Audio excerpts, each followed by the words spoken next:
14 de fevereiro de 2018. Celebrando volta à Arena, Corinthians recebe São Bento em jogo que marcará a estreia do zagueiro Henrique. Quem também joga o Paulistão nesta noite é o Santos, que encara o São Caetano na Vila Belmiro. Vasco e Grêmio entram em campo por torneios continentais. Cariocas jogam fase decisiva da Libertadores. E Tricolor Gaúcho começa a decidir a Recopa Sul-Americana. E ainda, tudo sobre as oitavas da Champions League, os gols pela América do Sul e as últimas informações de São Paulo e Palmeiras. O Gazeta Esportiva começa agora! Começa agora! Muito bom ter você aqui com a gente no Gazeta Esportiva. Flávio Prado, Celso Cardoso, eu, você, Zé Roberto, nosso assistente de estúdio, que está brigando comigo. Não sei por que o Zé briga tanto comigo o tempo todo, fica esse bullying. Quarta-feira começa falando do quê? Do Coringão, que às 9h45 da noite volta a atuar na Arena de Itaquera após ficar 2 meses longe de casa devido à troca de gramado que aconteceu no estádio. O duelo de hoje será contra o São Bento e pode marcar a estreia de um dos reforços para essa temporada. Acompanhe com Jonas Campos. Uma cena que já é habitual em véspera de jogo. O técnico Fábio Carilli no campo lá do fundo do CT, trabalhando com os titulares. Nada de imprensa por perto. Até mesmo um pouco afastado, justamente, né, pra gente trabalhar algumas coisas, colocar algumas coisas que o Carilli quer, para que a gente possa fazer bem no jogo. Então, acho que é importante isso, né, e assimilar bem também. A gente está chegando e assimilar isso até, né, passou algumas coisas importantíssimas e para que a gente possa fazer bem aqui, principalmente no jogo. E o zagueiro Henrique, que concedeu entrevista coletiva nesta terça-feira, enfim fará sua estreia com a camisa do Corinthians. Na vaga de Pedro Henrique, ele será uma das novidades na equipe titular do técnico Fábio Carilli. A outra novidade é na linha do meio-campo, que terá Marquinhos Gabriel na vaga de Cleison. Mudança que transfere o paraguaio Romero do lado direito para o lado esquerdo do campo. Com isso, o Corinthians vai encarar o São Bento com Cássio no gol, Fagner, Balbuena, Henrique e Juninho Capixaba. Gabriel, Marquinhos Gabriel, Jadson, Rodriguinho e Romero. E Júnior Dutra lá na frente.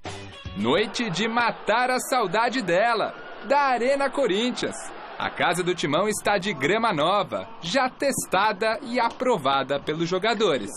A gente pode, sim, se adaptar um pouco ao gramado novo, né,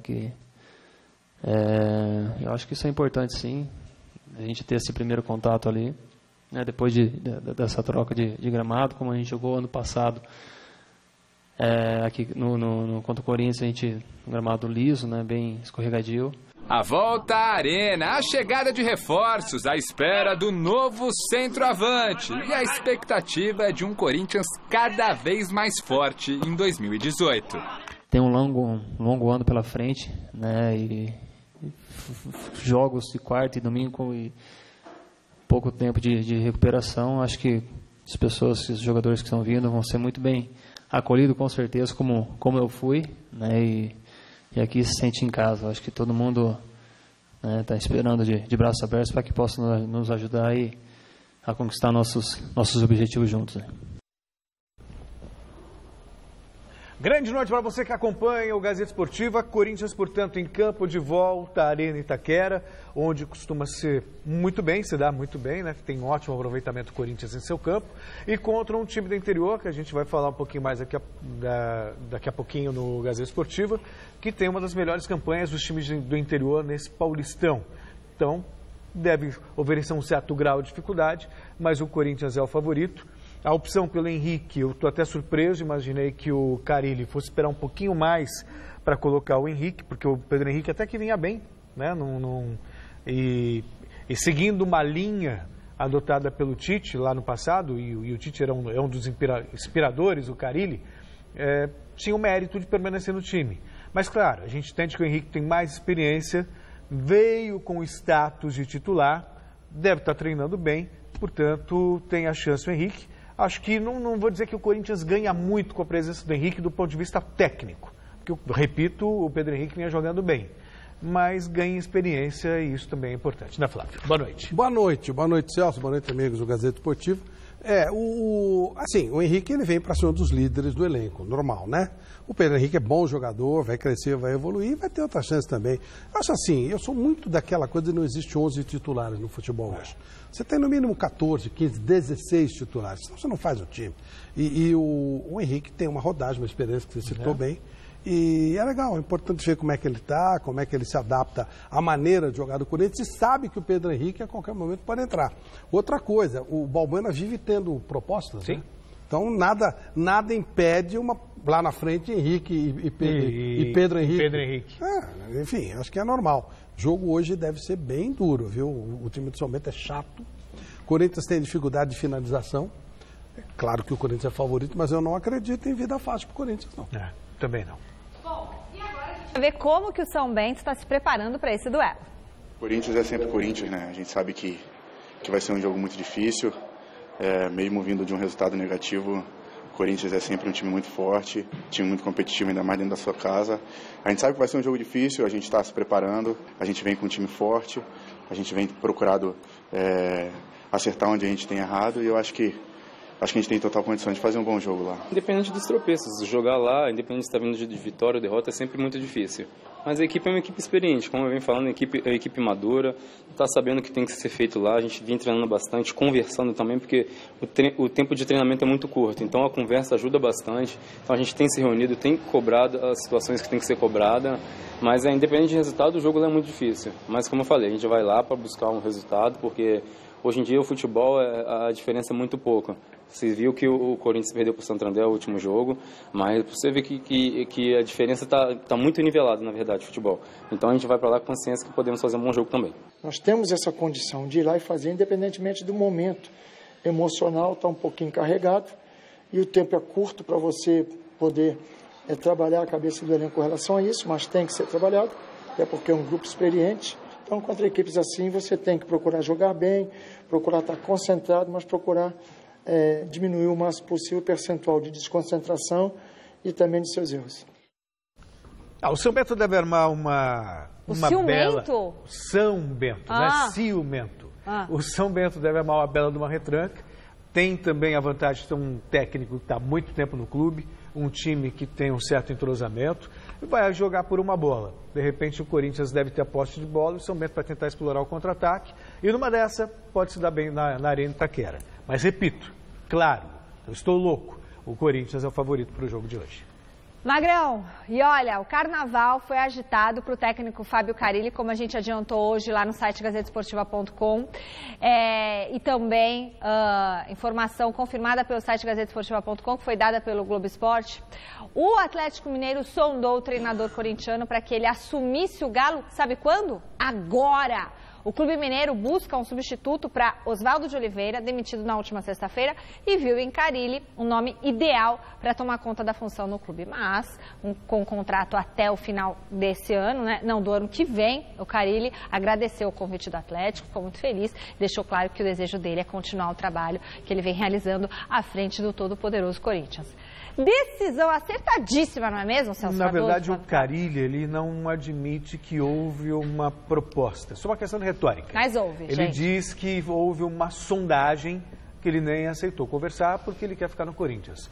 A proposta seria quando você recebe, vai ganhar X, eu quero Y, não, isso foi uma sondagem, tipo, você viria, tal. Você viria por tanto? E ele, obviamente, não, campeão paulista, campeão brasileiro, com contrato até 2019, assinado no ano passado, com cláusula de renovação automática para 2020.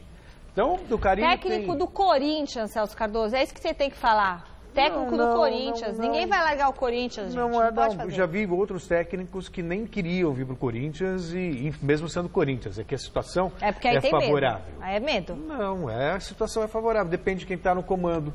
Sabe, por exemplo, o Carilli só foi efetivado no Corinthians porque outros técnicos disseram não. O próprio Rueda, o Dorival Júnior disse agora ele tem a oportunidade. Daí tinha testado o Oswaldo, mandou o Oswaldo embora no meio do trabalho. O próprio Cristóvão também foi a mesma coisa. Então não é porque é o Corinthians, é porque a situação favorece. Ele é campeão paulista, campeão brasileiro, tem uma Libertadores, tem respaldo. E tá no Corinthians? Mas tá, eu acho que, Flavinho. que assim, ó, o Carille, o pessoal mais jovem, esse pessoal que está começando agora, está tentando ter uma mentalidade diferente no futebol. E o Carille, ele já falou algumas vezes, ele teve uma proposta da China também. Ele esteve aqui no mês, a gente até comentou, falei, caramba, você não topou ir para a China e tal. Mas ele tem um projeto de vida, ele tem um projeto de ficar no Corinthians um tempo considerável, 1, 2, 3 anos, e ele gostaria de treinar um time na Europa. Um projeto de vida dele, ele tem isso como ideia. Ele está fazendo esses cursos, deve fazer algum curso no futebol europeu, ele está preocupado em aprender uma língua a mais. Então, são cabeças diferentes.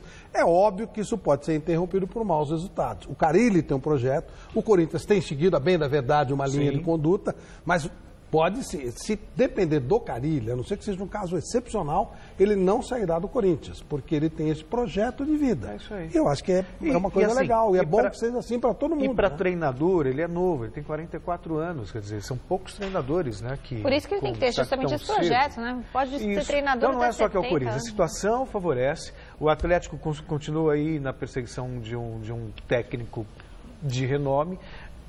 Tem muito a ver também com um escudo para se proteger da torcida, dos corneteiros, né? Já tentou o Abel não quis sair do Fluminense, tentou o Cuca alega os mesmos problemas que no Palmeiras, vai cuidar da vida pessoal nesse primeiro semestre, não vai fechar com ninguém, aí tentou o Carille. Estão falando os nomes que ficaram, estão falando do Jorginho que foi auxiliar do Dunga. O nome do Luxemburgo sempre é citado.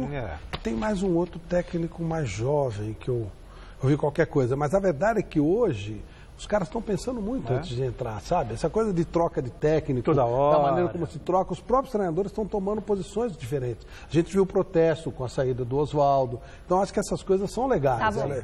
Se a gente não mudar de mentalidade, não vai andar, não vai a lugar nenhum. Não tem jeito, não. É isso aí. Bom, e aí, tá dando audiência o programa ou não tá? Aproveitando essa notícia, fala comigo, Magrão, me conta como é que tá a coisa. A gente faz essa enquete dessa quarta-feira justamente para você participar conosco. A gente quer saber o seguinte, se você fosse o Carille, faria o quê? Ficaria no Coringão? É claro, gente, você é técnico do Corinthians. Ou você se aventuraria num trabalho no Atlético Mineiro? Nem pensar, né? Então, tá decidida essa enquete, já tá resolvida. Dê sua participação no Gazeta Esportiva, o resultado a gente mostra no final do programa. Corinthians ou Atlético? Primeiro lugar. Fala. O Atlético Mineiro também é um time de peso, é um time grande, foi campeão da Libertadores recentemente e tudo mais. Então vamos respeitar. Mas, obviamente, eu ficaria no Corinthians se fosse o Carille, justamente que é uma sequência de trabalho. Quem é maior, Corinthians ou Atlético Mineiro? São dois grandes, Michele. São dois grandes. Brincadeira, hein? Flavinho? Eu também ficaria, acho que é legal seguir. E aí, até em cima dessa coisa de mentalidade nova, vocês viram que o Botafogo contratou o Alberto Valentim. É, muito legal. Ele foi indicado pelo Cuca, é verdade que no Cuca, mas sabe, são pessoas novas que estão tendo as suas oportunidades. Eu acho isso muito legal. Muito legal, e ele está muito feliz com a oportunidade. Então você vê agora, nós temos o Roger, temos o Carille, temos o Zé Ricardo. É isso aí. Sabe, um grupo novo de treinadores. Tem muita gente nova. O Jair Ventura. O Jair aqui no Santos. Enfim, é um pessoal novo que está trabalhando, que está tendo oportunidade. E, de repente, aí a gente começa a ter uma mudança até de mentalidade, né? Acho que é importante. Quem sabe eles não vão dar aquele up no futebol brasileiro. Bom, daqui a pouquinho, às 7h30, o Santos tenta contra o São Caetano a primeira vitória como mandante no Paulistão. Jogando em casa, a equipe do técnico Jair Ventura perdeu do Bragantino por 1-0 e empatou com o Ituano em 1-1. O nosso contato é com a repórter Marina Paniza, que está, neste momento, acompanhando a expectativa para mais um jogo do Peixe. Boa noite, Mar. Boa noite, Michele. Boa noite a todos. Depois de 4 rodadas longe de sua casa, o Santos volta a jogar aqui na Vila Belmiro. Daqui a pouquinho, 7h30 da noite, tem Santos e São Caetano pela 7ª rodada do Campeonato Paulista. O Santos, que não vence há 3 rodadas, vem de empate com a Ferroviária no último sábado, empate por 2-2. e tenta se recuperar hoje aqui na Vila. Inclusive, o jogo de hoje é apenas a segunda partida do Santos aqui em sua casa. Jogou na segunda rodada contra o Bragantino, mas naquela oportunidade perdeu por 1-0. Esse mau momento, digamos assim, pode ser visto na tabela. O Santos perdeu a liderança para o Botafogo na última rodada, agora é segundo colocado com 8 pontos. Em terceiro lugar vem o Red Bull com 7 e em quarto o Mirassol com 5. Portanto, um resultado positivo hoje é crucial para o Santos não terminar fora da zona de classificação.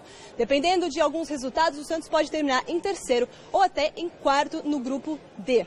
Ontem à tarde, no treino do São Paulo, o atacante Eduardo Sacha falou sobre a motivação para entrar nessa partida de hoje. Todos os times que vêm enfrentar o Santos, independente se for em casa ou fora, eles vêm para dar o seu melhor, para dar o máximo, porque estão enfrentando uma grande equipe. Então, eles vêm mais fechado, vêm mais ligado, mais motivado. Então, a gente tem que entrar mais ligado e querendo mais que eles para que a gente não... para que as coisas não saiam do jeito que a gente não gostaria. Então, entrar mais ligado e querer, com certeza, mais que eles. Já o adversário São Caetano é lanterna do grupo B, tem apenas 4 pontinhos e tem a pior campanha do Campeonato Paulista. 1 vitória, 1 empate e 4 derrotas. Está a 4 pontos do segundo colocado, a Ponte Preta. Portanto, mesmo se vencer hoje, ainda não chega na zona de classificação. O técnico Pintado chegou no clube apenas uma semana, jogou 2 jogos, 2 empates, um pela Copa do Brasil e outro pelo Paulistão. Ontem ele falou sobre o peso de jogar essa partida aqui na Vila Belmiro. Vamos ouvir o técnico. Eu imagino que o São Caetano tem um peso muito grande, né? Porque o momento não é bom, o momento na tabela não é bom, mas não acabou o campeonato ainda também, né? Então, não é como começa, é como acaba. Agora, o Santos é uma grande equipe que está em construção, é o início de trabalho ainda. Vai levar tempo para que o Santos se encaixe, né, numa melhor condição, com sequência. E eu acho que o Santos tem um peso maior do que a gente, mas nós temos muita responsabilidade de estar trabalhando no São Caetano. Tá aí o técnico Pintado buscando a primeira vitória no comando do São Caetano. Enquanto é isso, Michele, daqui a pouco a gente volta com mais informação. Por enquanto a Vila Belmiro ainda está vazia, vocês podem ver. Infelizmente a tendência do jogo de hoje é um público baixo. Até ontem à noite apenas 2.286 ingressos haviam sido vendidos. Daqui a pouquinho eu volto com mais informações sobre Santos e São Caetano. Voltamos com vocês. Obrigada, Má. Beijão pra você. Tá linda, viu, no vídeo? Tá maravilhosa. Fala, Celcinho, desse jogo, o Santos. Público baixo não me surpreende. Em primeiro lugar, o Campeonato Paulista não empolga.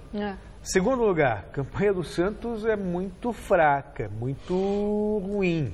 Um desfalque, os jogadores estão chegando agora, tal. E terceiro, na Vila nunca teve também, nunca foi um primor de encher. Né? Mesmo o Santos nos melhores momentos, com o Robinho e tudo mais...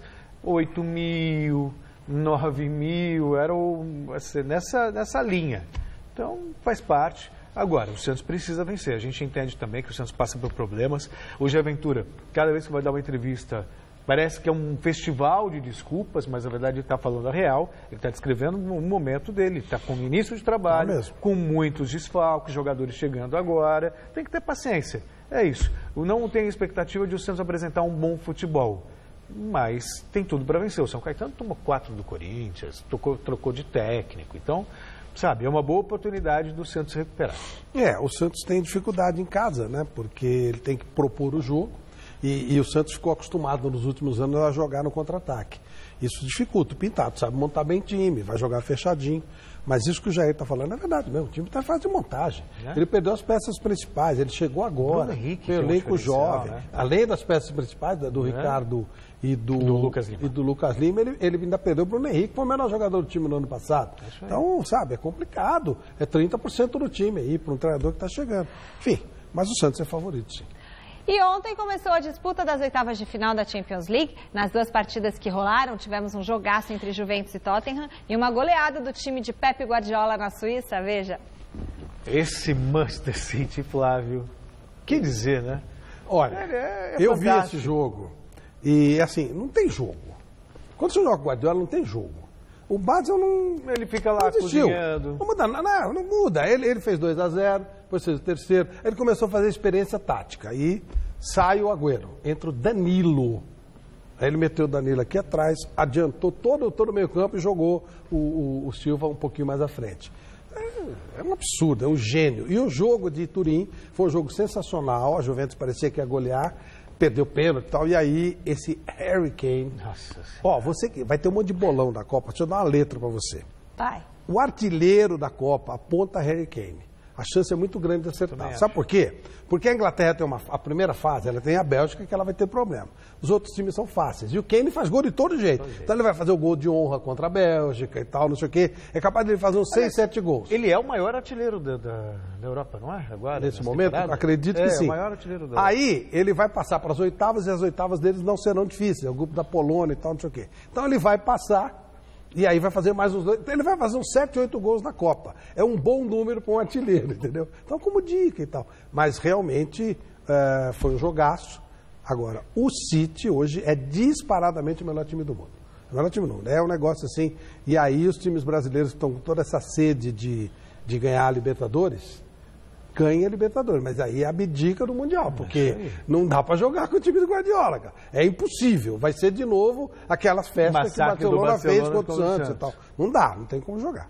Voltou! E que bom que você está aqui com a gente. O Gazeta Esportiva agora vai falar de Copa Sul-Americana. 3 partidas abriram ontem a competição. A bola também rolou pela terceira fase da Libertadores. O Santa Fé da Colômbia se deu bem no jogo de ida ao vencer o Santiago Wanderers no Chile por 2-1. O jogo de volta acontece na próxima terça. E mais 2 jogos movimentam nesta noite os confrontos de ida da terceira fase. O Banfield da Argentina recebe o Nacional do Uruguai às 8 da noite no estádio Florencio Sola. E às 9h45 o Vasco enfrenta o Jorge Wilstermann em São Januário. O técnico Zé Ricardo falou da expectativa para o jogo contra os bolivianos. Sob clima de muita confiança, o Vasco acertou os últimos detalhes para o jogo de ida diante do Jorge Wilstermann.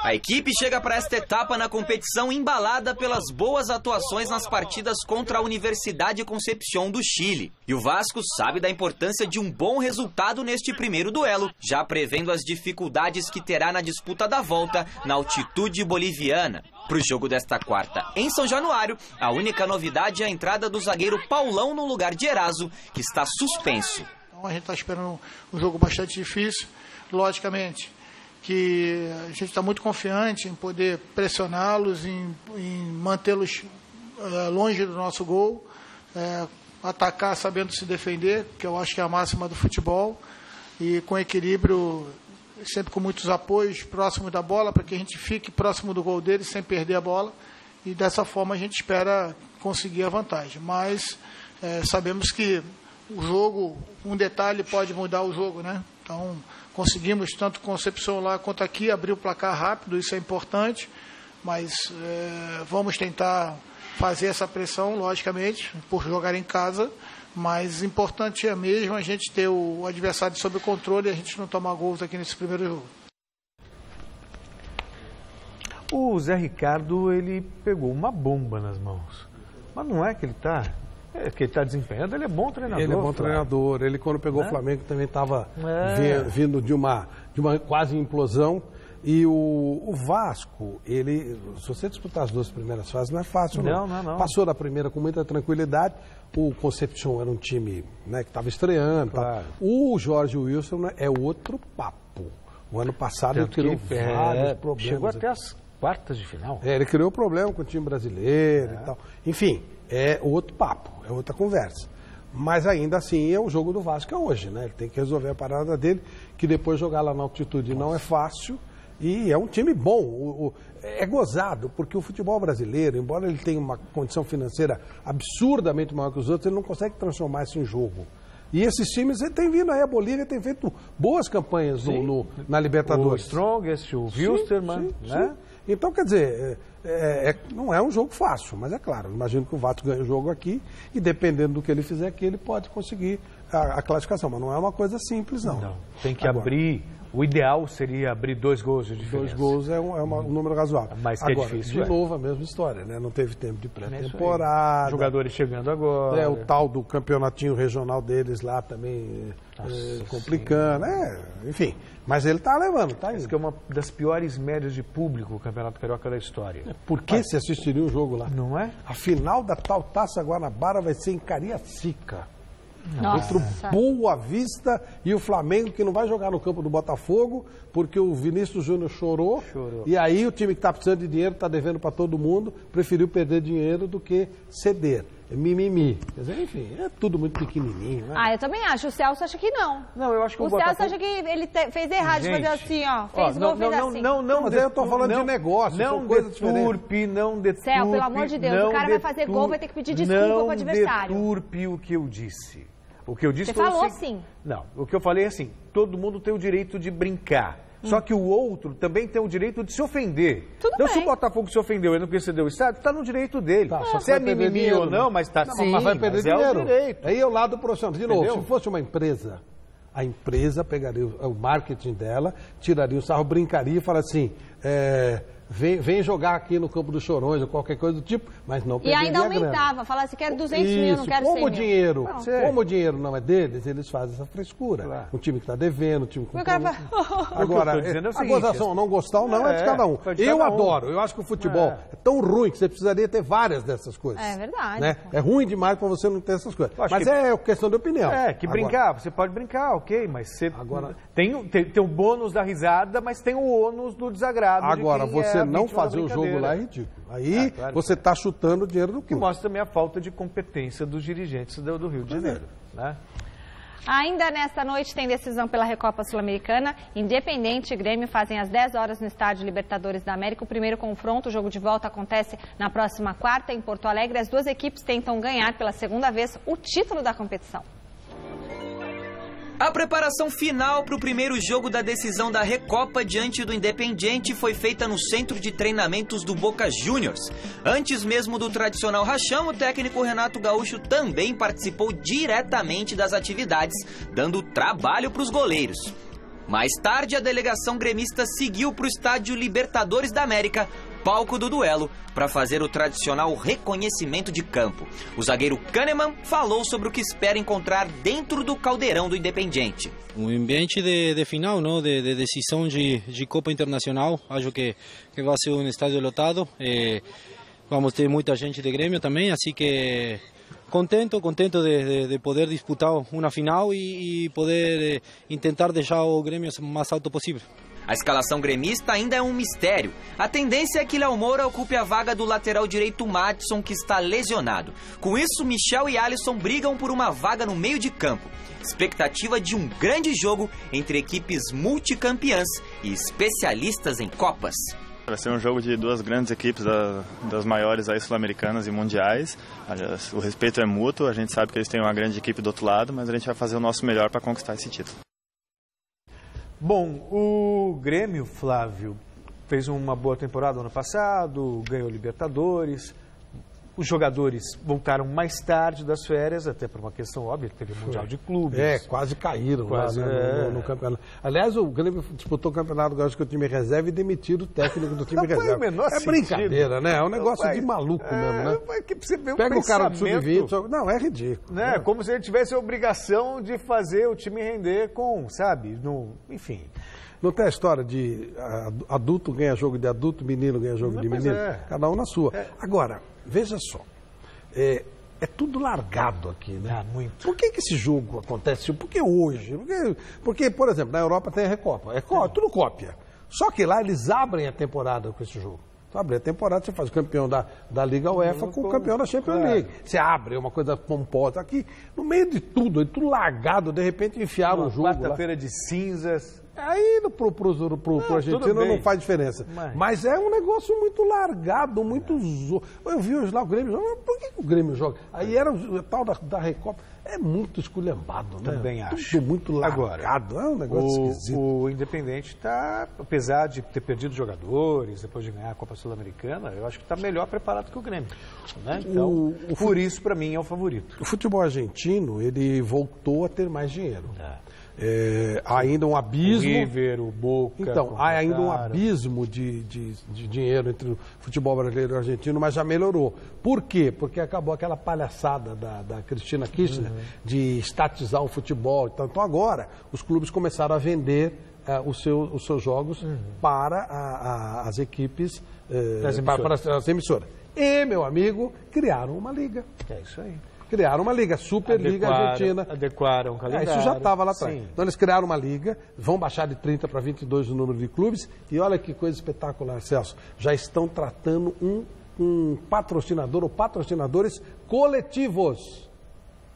Que é o que aqui a gente faz, a CBF faz, explorando os clubes e o patrocínio coletivo fica todo para ela. CBF. Então ali se chama o patrocínio de liga. A Liga Argentina é patrocinada por tal. E o dinheiro é dividido, aí não sei como é que será a divisão, mas de qualquer maneira, todos trabalhando por uma coisa única. Um preocupado que com a coisa do outro. o clube e não a cartolagem. Não, beneficia o evento acima de qualquer coisa. Né? A partir do momento que você tem uma palhaçada dessas no Rio, vai jogar em Cariacica, todos estão sendo prejudicados. O próprio Botafogo está sendo vítima do mimimi dele. Porque, o Botafogo disputou esse campeonato. E o campeonato vai ser decidido em Santa Catarina e no Espírito Santo. Quer dizer, os caras não têm noção de todo. Enquanto não pegar essa noção do todo, está ferrado. E isso só com liga. Porque para a CBF está ótimo do jeito que está. Para essas federaçõezinhas, está ótimo. Você acha que a Federação Paulista de Futebol está preocupada com a renda de Santos e São Caetano? Claro que não. Mas isso implica. O Santos investe X e tem público pequeno.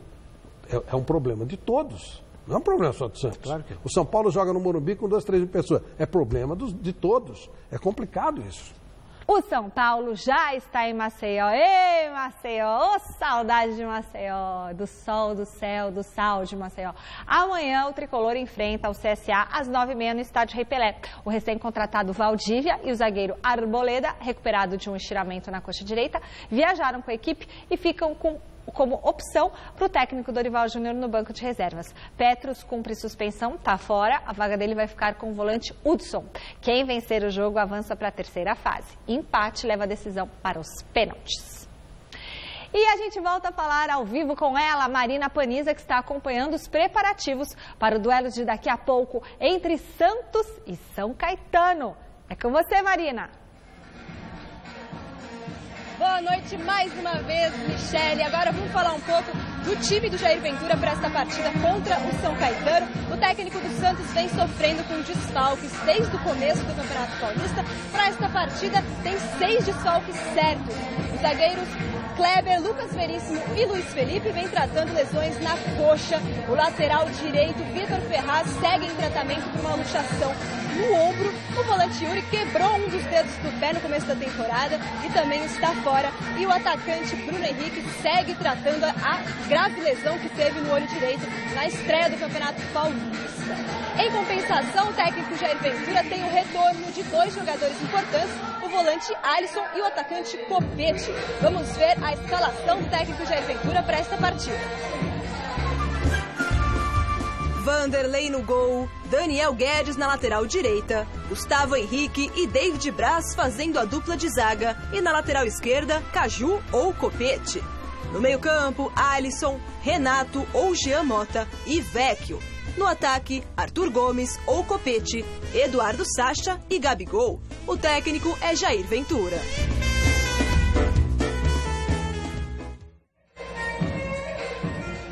A gente recebeu aqui a escalação oficial e algumas dúvidas foram sanadas. Copete, que voltou de suspensão, ele podia entrar ou na lateral esquerda, no lugar do Caju, ou no ataque, no lugar do Arthur Gomes. E o técnico Jair Ventura preferiu deixar ele no ataque, apesar do Arthur Gomes estar jogando bem, ele vai para o ataque, o Copete. E na lateral esquerda, Caju foi mantido na equipe. Outra dúvida seria se o volante Renato iria para a partida. Ele que saiu mais cedo do treinamento de ontem, não sabia ainda se teria ou não condições de jogar. Jean Mota vem para o lugar dele e Renato está mesmo fora da partida. Já do lado do São Caetano, o técnico Pintado deve manter a mesma base com a qual jogou a última partida, o empate com o Red Bull. Vamos dar uma olhada. Elton Leite no gol, Alex Reinaldo, Sandoval, Max e Bruno Recife. No meio-campo, Ferreira, Diego Rosa, Vinícius Quis e Chiquinho. E no ataque, Rafael Costa e Marlon. O técnico é pintado. Ele nasceu, Vocês viram aí o volante Wesley, ele voltou de suspensão e a gente recebeu agora a escalação oficial. Wesley vai para o lugar do Ferreira. Essa é uma das únicas alterações do técnico pintado para a partida de hoje. O público começou a chegar aqui, Michele, já ligaram o som, já está ficando animado aqui a partida. Amanhã no Gazeta Esportiva a gente mostra como foi essa partida entre Santos e São Caetano. Boa noite para vocês. Obrigada, Marininha. Boa noite pra você também. Já tá animado o clima lá na Vila Belmiro. Marina vai pular o carnaval agora lá na Vila. Fala, Celso. Hoje, na quarta-feira de cinza? É verdade. Agora para. Começou a quaresma. 40 dias sem. Cada um escolhe sem o que vai ficar. O sexo. O sexo não. O Celso. Eu tô com a live na cabeça. Deixa pra lá, vamos falar do jogo. Vai ficar sem sexo, por exemplo. Bom, Eu não vou ficar sem chocolate, por exemplo, entendeu? A Estela Gontijo do Jornal da Gazeta vai ficar sem chocolate 40 dias. Você não acha que essas intimidades de casal tem povo que vai ficar ser sem reservadas ao lar? Mas tudo bem. Teremos blocos até durante todo o final de semana. Vai ter um monte de coisa. Sim, claro. Mas enfim, mas de qualquer forma, vou voltar para falar. Intimidades familiares, é chato, né, só? Poxa. Procure conversar em casa. Economia. Para, Flávio! Você não está ajudando. Fala você, Flávio, que eu até perdi o fio da meada aqui. Santos e São Caetano, o que esperar desse jogo? Da Vila Belmiro? Nada. Espera estádio vazio e o Santos já entrou na quaresma, então ficou sem futebol. Isso, falta de futebol. A expectativa realmente. Eu acho que o Santos deve vencer, obviamente. Se bem que também o Santos. Agora é esperar. Não venceu nenhuma partida em casa até agora. 2 jogos. Perdeu do Bragantino. Empatou com o Ituano na Bacia das Almas, nos acréscimos. Quer dizer, teve a chance. Fez até agora, fez fora de casa. Pois é. Parece a Ponte Preta. Mas tem o Gabigol voltando também para a Vila. Gabigol e Sacha, né? Uma expectativa de que eles possam fazer alguma coisa. Tá recuperada já, Michele? Ai, gente, tô enxergando tudo embaçado, que eu ri muito aqui. O Palmeiras recebe amanhã no Allianz Parque o time do Linense e na véspera desse jogo quem falou foi o técnico Roger Machado. A reportagem é de Alexandre Silvestre. Samuel, filho de Miguel Borja, brinca com o pai antes do treino. O herói do garoto é o artilheiro do Verdão na temporada. 3 gols em 6 confrontos. O Palmeiras é o dono do melhor ataque, da defesa menos vazada, 100% no Paulistão. Meia dúzia de vitórias após meia dúzia de rodadas, metade da primeira fase do estadual. O professor Roger Machado, diante desta campanha impecável, da gordura acumulada e por outros motivos, inclusive, pretende rodar um pouco o super elenco do Alviverde. Mudanças pontuais nas próximas partidas, mantendo a base, a estrutura que vem dando resultado. Michel Bastos, confirmado pelo treinador, segue na lateral esquerda. Guerra tem boa chance de iniciar o duelo de amanhã contra o Linense no Allianz Parque, no lugar do William.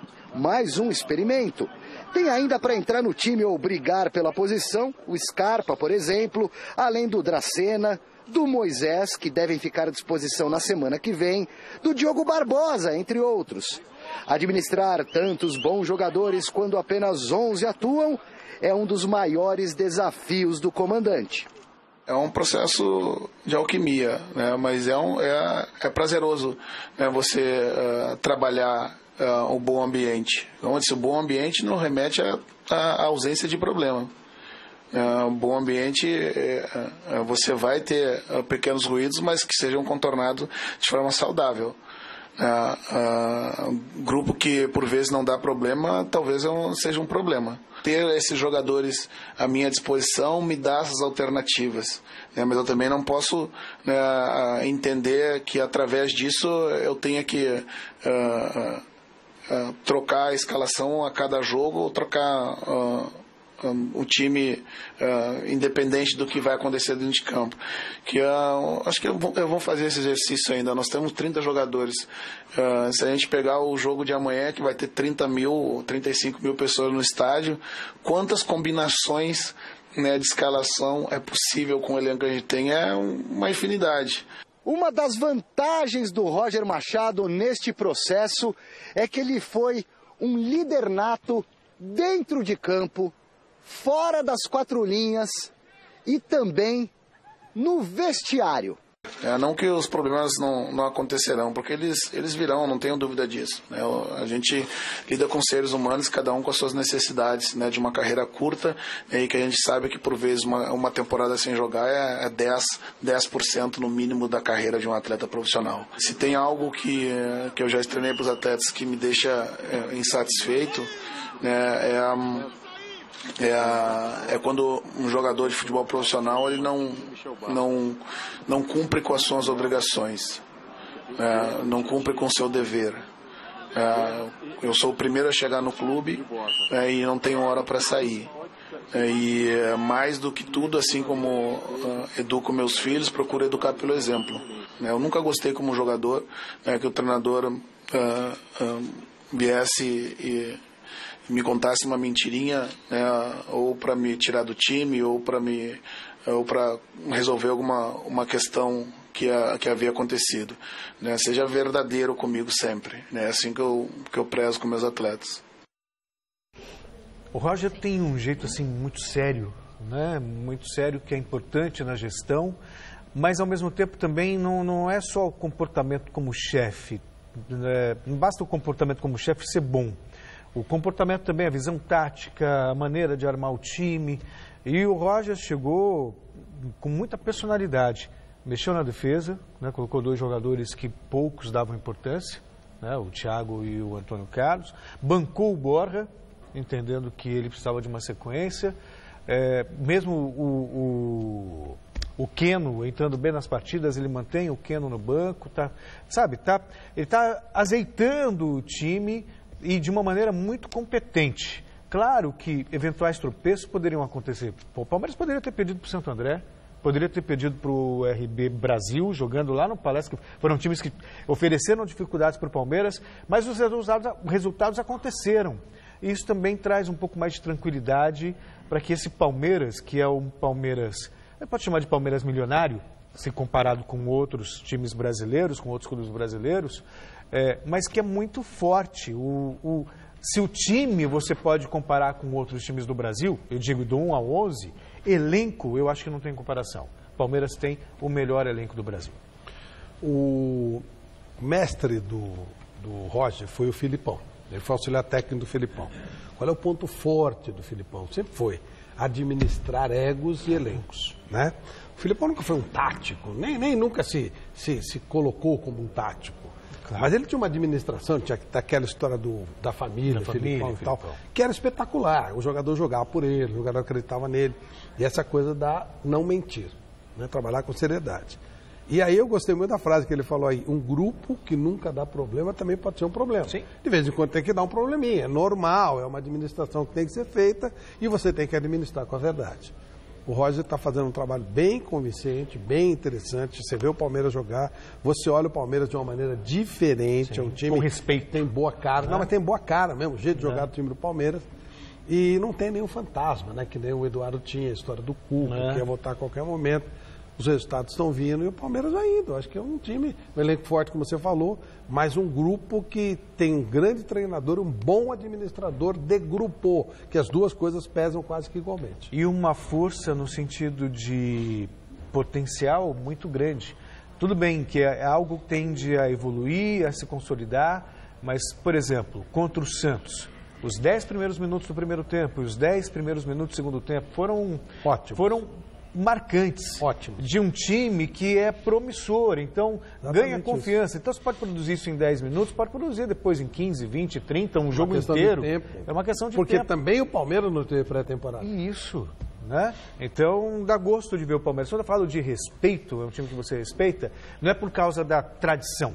Por causa da tradição você respeita Palmeiras, Corinthians, São Paulo, Atlético Mineiro, Cruzeiro. Estamos falando do time de hoje. Mas do time de hoje, a maneira de jogar com os jogadores que tem, realmente vai dar o que falar esse Palmeiras. Não, é bom time, sim, é interessante. Não tem a menor dúvida. E vai ser o grande protagonista. Agora, aguardemos, Tem que dar tempo ao tempo. Às vezes acontecem coisas no futebol que são surpreendentes. Mas, a princípio, é uma boa visão desse Palmeiras. Muito bem, resultado final da nossa enquete do site gazetesportiva.com. A pergunta que a gente fez no começo do programa foi a seguinte: se você fosse o Carille, você ia fazer o quê? Ficar no Corinthians ou ia pro Atlético Mineiro? Aliás, Felipão pode assumir, hein? Vamos lá, o que deu, Magrão? Ah, iria pro Atlético Mineiro, tá bom, 74% dos votos, tá? Só os antes, né, que estão votando assim, que é porque... Adorariam que ele fosse. Adoraria que ele fosse. Primeiro beijo, beijo, vó. Obrigada pela audiência, vó, te amo muito. Dona Graça, beijo pra senhora, vai descansar, quero minha mandar filha. um abraço também. Não, Dona Eu vou Graça, mandar. tchau, vai embora, Pro tchau. Marcelo Andreassa, pro Clemente Nascimento, aliás, o Filhos da músico? Pátria. Filhos do quê? Filhos da Pátria. Ô, céus, que Entendeu? susto. Lá na 15 FM, dando uma força pro rock nacional. Grande abraço pra vocês. Sou fã de vocês. Homenageando o quê? Amigos e fãs. Flá, beijo, até Uma domingo. amigos mesa. e Um fãs. abraço, Ídolos. Maceo Parker, ex-saxofonista da banda The James Brown, que está completando 75 anos hoje. Como é que descobriram isso? Sei lá. Nossa Senhora. Quem é?